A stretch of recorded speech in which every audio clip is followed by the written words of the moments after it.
Senate Democratic Leader Chuck Schumer announcing today that Senate Democrats are prepared to speed up passage of 5 government funding bills, but not funding for the Department of Homeland Security to avoid a large portion of our government shutting down at the end of the week. Schumer saying the responsibility to prevent a partial government shutdown is on Senate Majority Leader John Thune and Republicans.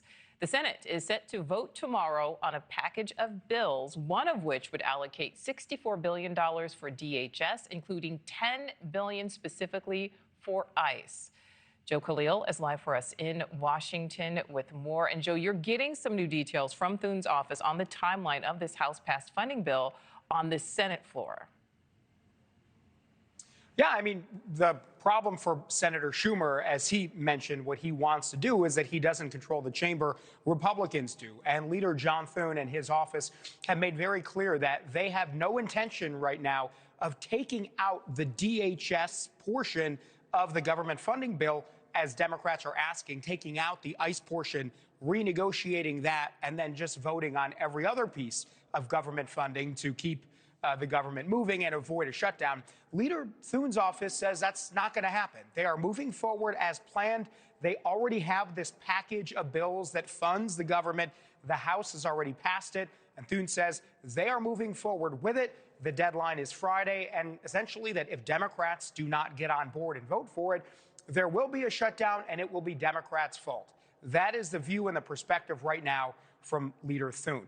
We expect at this point that that is almost the most likely scenario. In fact, it's really hard to think of a scenario that doesn't end with a shutdown, at least a partial, at least a temporary one, because the players on the Democratic side who you would expect to vote with Republicans, the ones that lean bipartisan, those people are all coming out with statements saying, not us. And I'm just going to point to one here, Senator Jeanne Shaheen from New Hampshire, who just within the last hour put out a statement that reflects several of the others we've seen. She says, in part here, I, like the overwhelming majority of Americans, believe we need a secure border and that undocumented immigrants who pose a threat to others have no place in this country. But we also need an immigration system that is humane and abides by the rule of law. She came out in that statement saying she is a firm no vote on the package of bills that would fund the government. She, like several others, again, that more moderate wing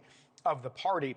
Republicans more generally, we already talked about Leader Thune, but generally Republicans have stood by law enforcement, and many of them, though, have had a softer tone, not condemning Alex Preddy, but instead asking for a full and thorough investigation. We got that from Senator Katie Britt, and many Republicans are saying the response and the solution to what may be a chaotic moment in Minneapolis and other places is not to shut the government down. Britt says, I urge my colleagues to recognize the vital role that the Department of Homeland Security plays across the country and many agencies they oversee, like FEMA, the Coast Guard, TSA, Secret Service, and more. She says, we know from recent history, government shutdowns do not help anyone.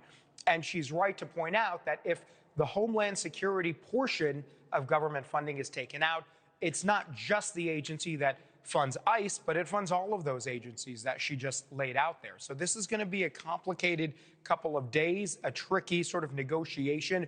We have heard that Democrats here in the Senate are negotiating directly with the White House. Whether they come to some kind of agreement that avoids a shutdown, we will find out. But right now, Nichole, it doesn't look very likely.